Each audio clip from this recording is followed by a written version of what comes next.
Hello, everyone, and welcome to the Rural Leaders Podcast.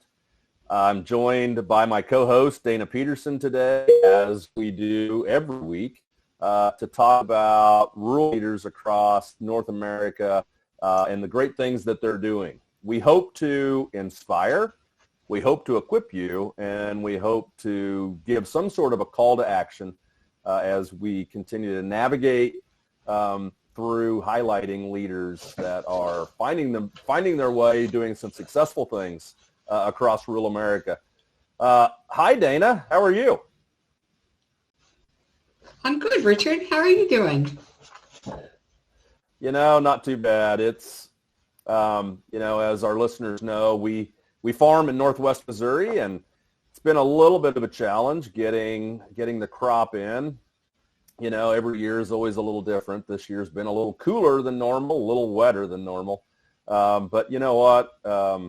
It always gets done in one respect or another, and it's going to get done. I'm sure.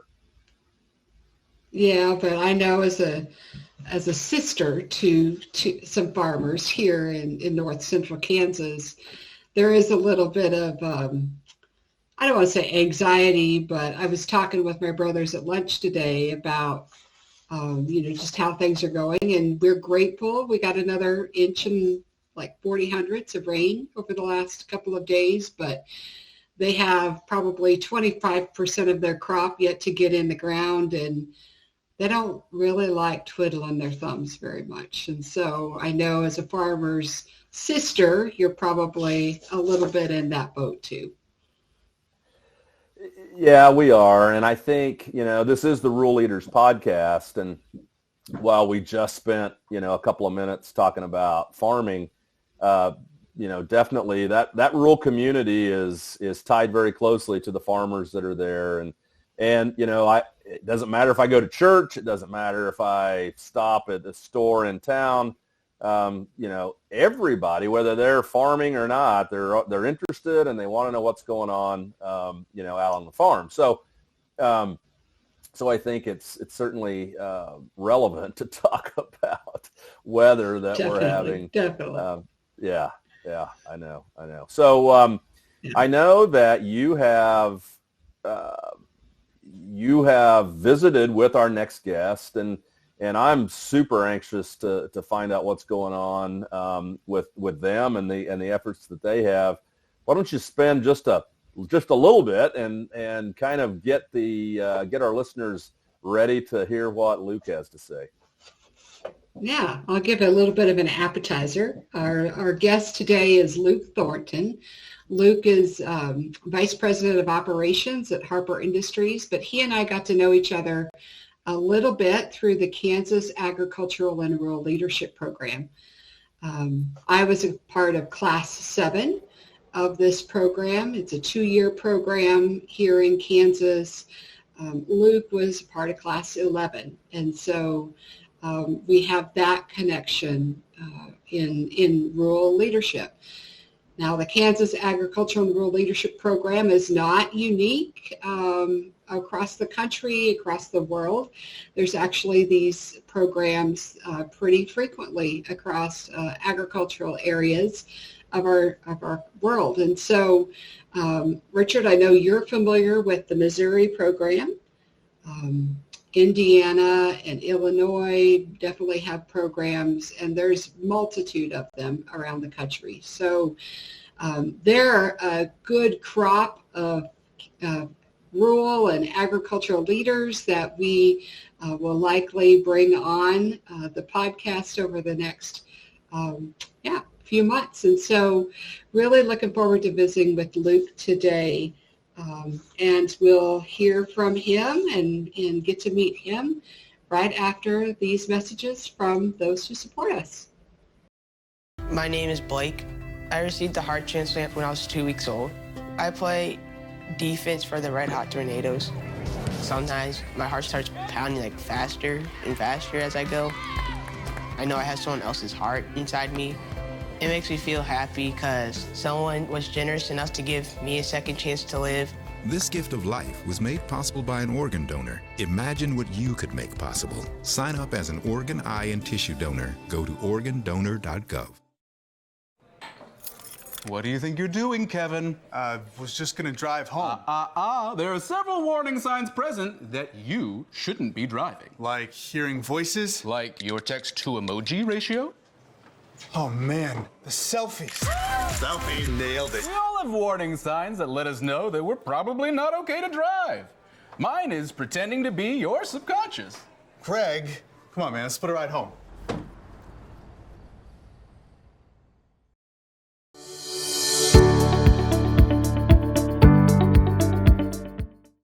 Welcome back, everybody, to the Rural Leaders Podcast. It's my pleasure to introduce to you all Luke Thornton. Luke is from Harper, Kansas, and a graduate of the Kansas Agricultural and Rural Leadership Program, Class 11.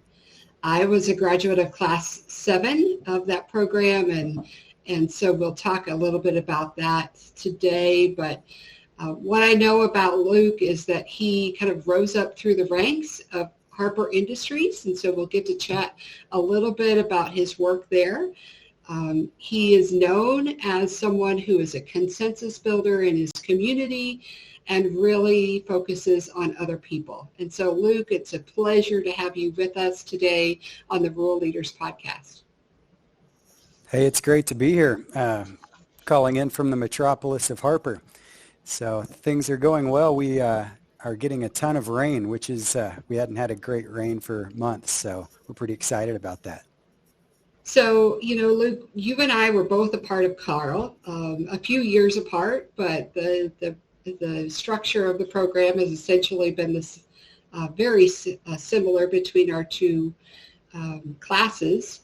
As a part of my experience, I really enjoyed the program's ability for leaders across the state of Kansas to get to know one another, to learn from one another, but also learn from the experts in the communities we visited. How did Carl really help you as a leader? Yeah, sure. Carl was an amazing experience. At that time in my life, I was traveling everywhere except Kansas. Been very fortunate here at Harper Industries to have a lot of different experiences in multiple countries. I think I still have to get to Maine. That's the 50th state, and I've been to like 15 different countries. So a lot of people travel more than I did, but I've gotten to see a lot. And but what I realized in starting with Carl is I wasn't spending any time in Kansas. So I was really excited to be able to dig in to specifically what's happening in across the state of Kansas, but specifically even more about rural Kansas, which I'm very passionate about. I grew up in southeast Kansas, another big town called Thayer, maybe down in about 400 people. So now I moved all the way out west to Harper. And Carl was wonderful for all the different relationships that happen over that 2-year period, right? And it is about the tours that you're able to do. It is about the leadership, but it's so rich in that you have leaders from all over the state asking, "Hey, what do you think about this? What do you think about this?" And there's never a quiet moment, right?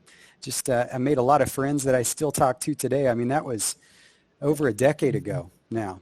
And not to mention, the amazing tours to whether it's Topeka or Washington, D.C. Our international tour was to Peru.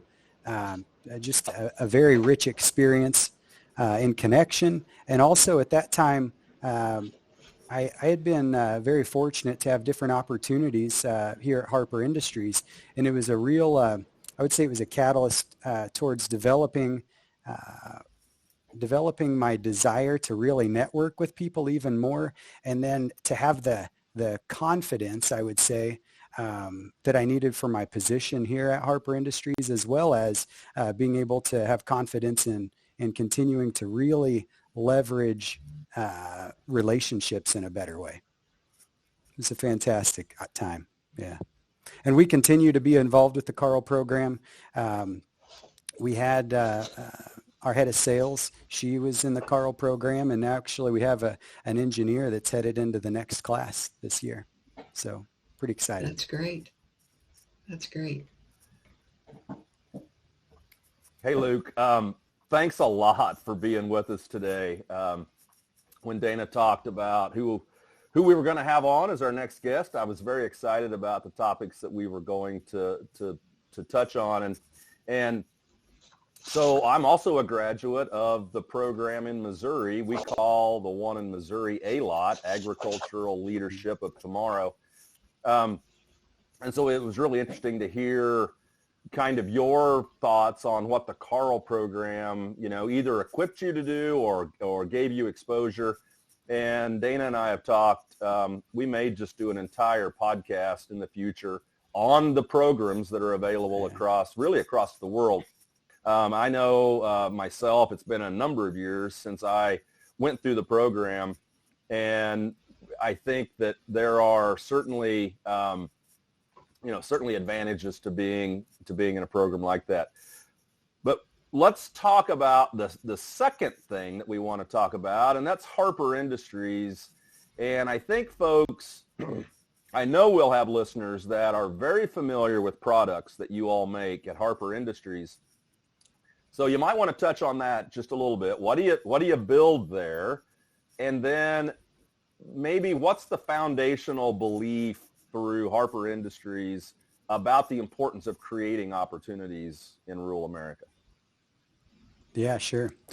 Wonderful. I you have to be careful. I get to talking about Harper Industries and you can't shut me off sometimes. So I'm pretty passionate about it. Well, Richard can't be that way too about his work. Yeah. Sometimes. So, in short, probably most people listening to this would have some sort of knowledge of the Dewey's bale bed line, as well as a few years back we acquired the Butler bale bed line. And so with Butler and Dewey's, we have definitely two of the top brand names in that marketplace for truck beds that are hauling and feeding hay.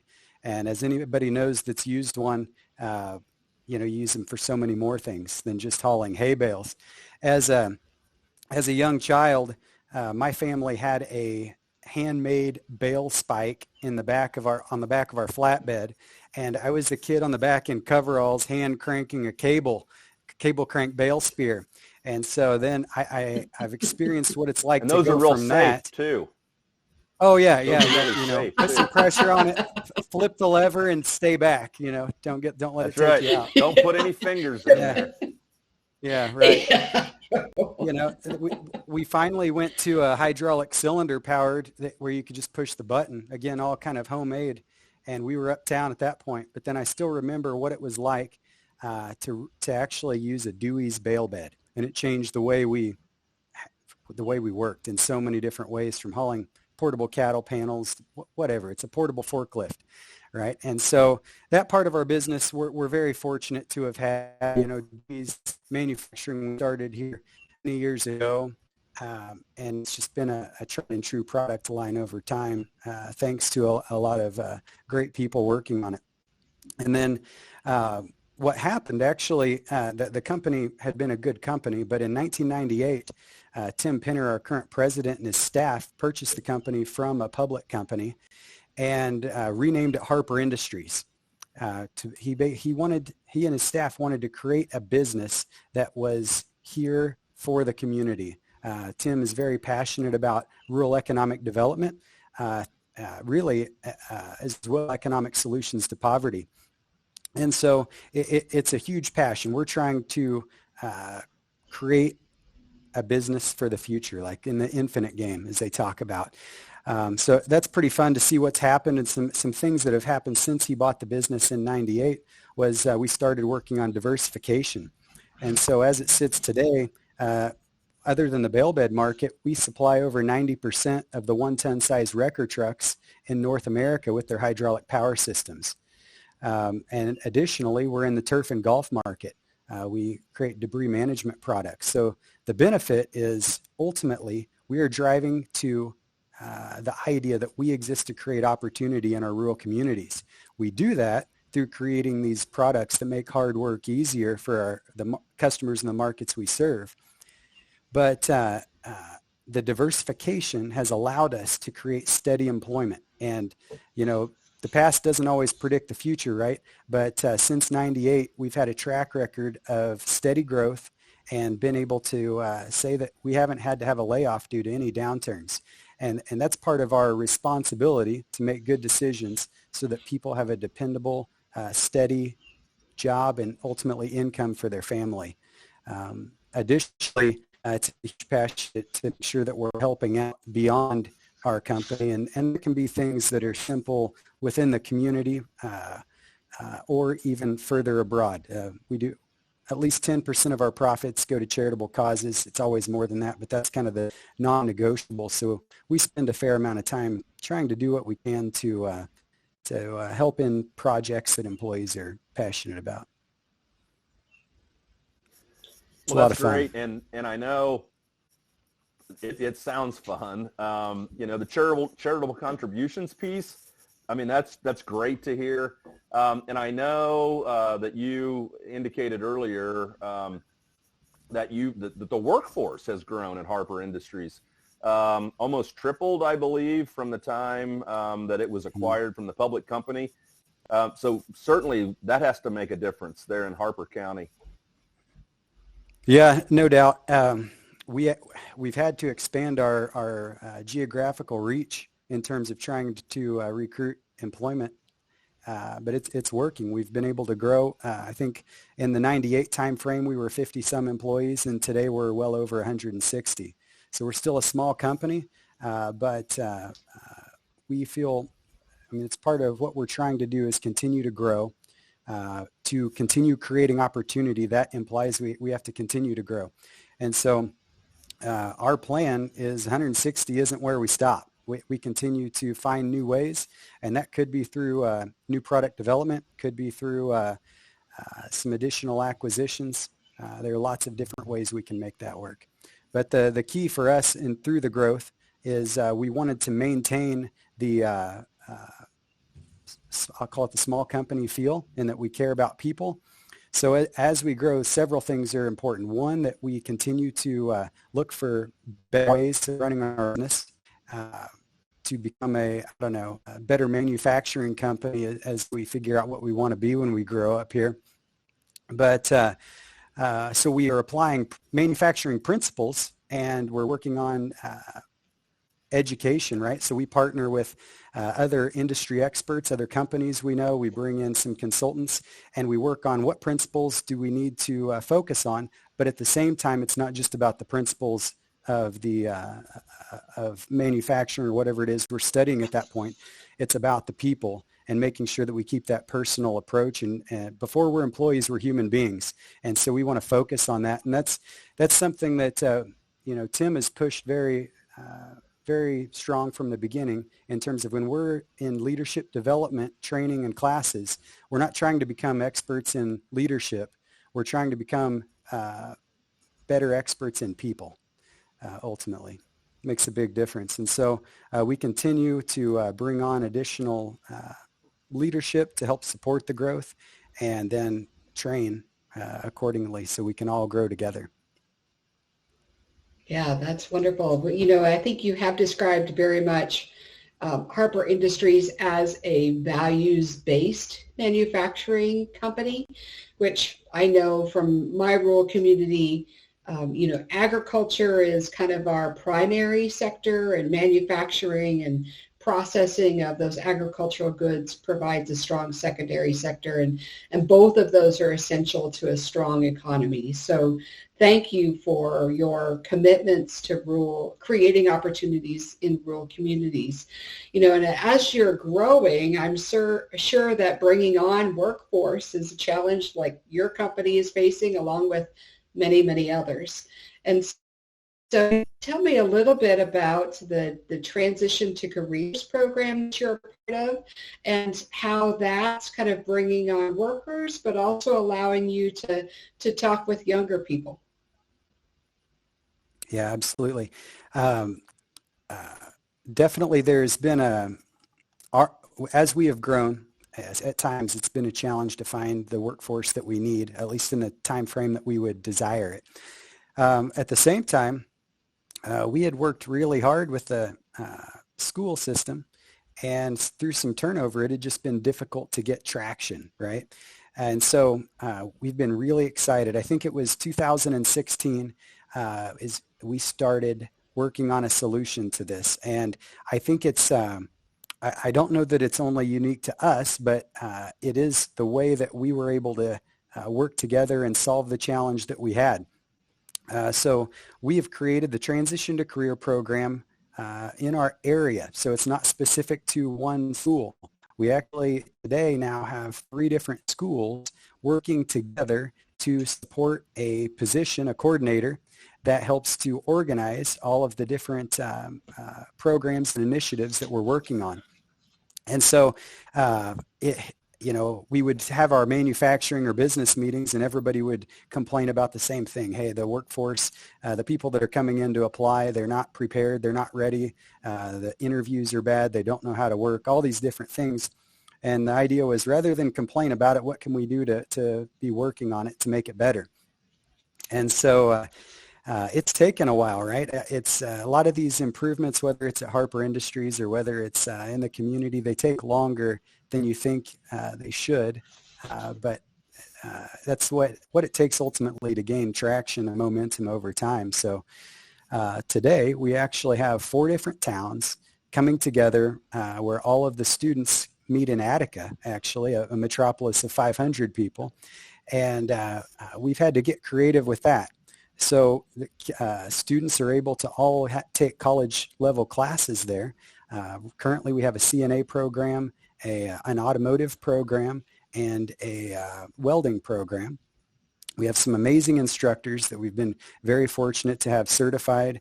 The community is pulled together to help make sure they have the resources that they need. And it's really been wonderful. We have students now coming out of the high school that are able to start immediately into careers they're passionate in. And it's been fun to see some students gain confidence that didn't feel like they could take college courses. And they're not just taking them, they're doing amazing work. And so we've expanded the program. I'm just talking about the tech-specific roles, but the way it's worked now, we start in junior high with career presentations from different employers. That's another thing I think is really fun. Our transition to career coordinator, she said, I've not been turned down once. Like, businesses are all in. They're always ready to help. So we start with exposure to junior high students, and then we have a program slated for freshman, sophomore, junior, senior. And so one thing that's fun, we take students through Reality U. I don't know if you guys are familiar with that, but ultimately students come in and they have a questionnaire on, do you want to be married? Several questions. They also take their grade point average. It's not a perfect predictor, but there is a correlation between GPA and income, so that they put each student with kind of a profile, and they have to live for a period of time walking through the gymnasium, figuring out what house are they going to buy? Are they going to buy or rent? Are they going to have a car or a moped? Here are your children that you have to take care of. Insurance. You have to basically live as a 26-year-old adult. And it's interesting to see the students get stressed out about the situation. And it really gets them thinking about what should my education look like? What do I do if I'm a single parent with a moped and a job that I'm struggling in, right? Like, all those different real life scenarios play out. So that's as a sophomore. As they move into juniors, and sophomores actually take place in manufacturing day, which has been a wonderful thing, where we take students around and tour all of the different manufacturers in our area. From those tours, then they can choose some job shadows, and then hopefully we turn that into an internship, which then turns into employment opportunities as well. So there's a lot more to the program, but it's definitely helping us to gain momentum specific to our rural community, in a place where we're an hour from the closest tech school. And so we have to get creative where in Pratt, they come down and help teach. For the welding program, we ended up working with WSU Tech for a time, and now we're working with Pratt, but really having to use some different strategies for our specific rural community.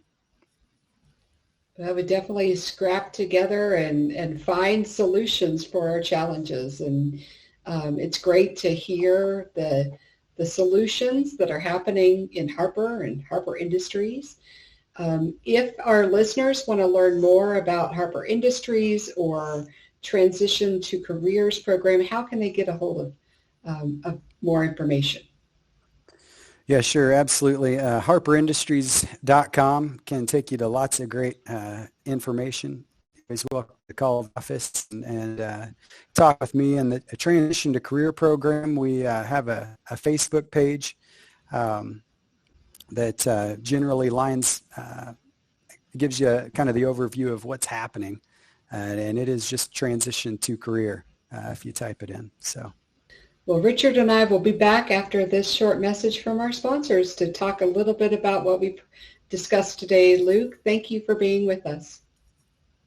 Thanks for having me. It's a pleasure.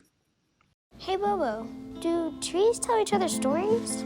I'm sorry. I'm afraid I don't know that. Hey, why don't we go find out? Listen. Do clouds take naps?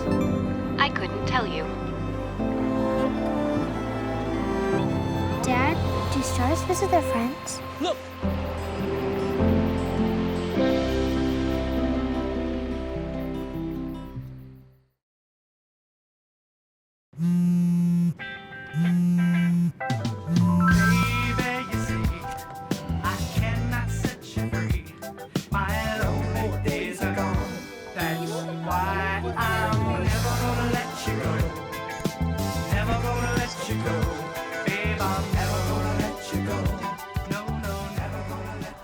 Here you go.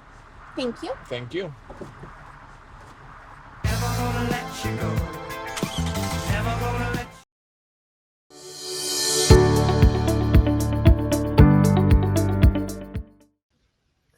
Welcome back, everyone, to the Rural Leaders Podcast. I hope you enjoyed that segment with Luke. That was very interesting. We maybe were a little overly optimistic on how many things we could cover.